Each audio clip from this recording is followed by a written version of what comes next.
Friends, আজকে আমি রান্না করব চিংড়ি মাছ ভাপা। তাহলে চলো দেখি আমরা কিভাবে এই রান্নাটা করি, তোমাদেরকে একটু দেখাই। তাহলে চলো তোমরা এসো আমার সাথে। এই দেখো আমার চিংড়ি মাছগুলো মিডল সাইজের আছে, খুব একটা বড় নয়। মিডল সাইজের বেশ কিছু চিংড়ি আমি কিনে নিয়েছি। আর এটা হচ্ছে সেদ্ধ করা আলুগুলো একটু সেদ্ধ করে নিয়েছি। আর এখানে মশলাটা রয়েছে পেঁয়াজ, রসুন, জিরে, শুকনো লঙ্কা। আজকে কিন্তু আমার এখানে আদা নেই। দিয়ে মশলাটা ভালো করে পেস্ট করে নিয়েছি, দিয়ে বাটিতে ঢেলে নিয়েছি। তার সঙ্গে কাঁচা তেল, কাঁচা নুন, হলুদ অ্যাড করেছি। দিয়ে চিংড়ি মাছগুলো সেদ্ধ আলু দিয়ে ভালো করে মেখে নিয়েছি। যত মাখাটা ভালো হবে তত ভালো লাগবে। তারপরে আমি গ্যাসটা জ্বালিয়ে নিলাম, দিয়ে কড়াইটা বসিয়ে দিলাম।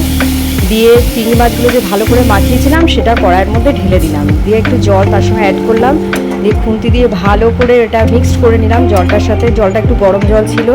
ভালো করে মিক্সড করে একটু নাড়াচাড়া করে আমি ওটা ঢেকে দিলাম। ঢাকাটা একটু দিতে হবে। দিয়ে প্রায় আমার 15 মিনিট মতো হলো। দিয়ে একদম জলটা টেনে গেল, দিয়ে তেল ছেড়ে গেল। তেল ছাড়ার পর আমি ঘি অ্যাড করলাম, তার সঙ্গে একটু গরম মশলা দিয়ে দিলাম। গরম মশলা দেওয়ার পর দেখো কালারটা একদম লাল লাল হয়েছে। রান্নাটাও একদম ইয়াম্মি, দেখেই মনে হচ্ছে খেতে খুব ভালো হবে। দিয়ে আমার মোটামুটি চিংড়ি মাছ ভাপা আমার কমপ্লিট। তোমরা জানিও কেমন হয়েছে।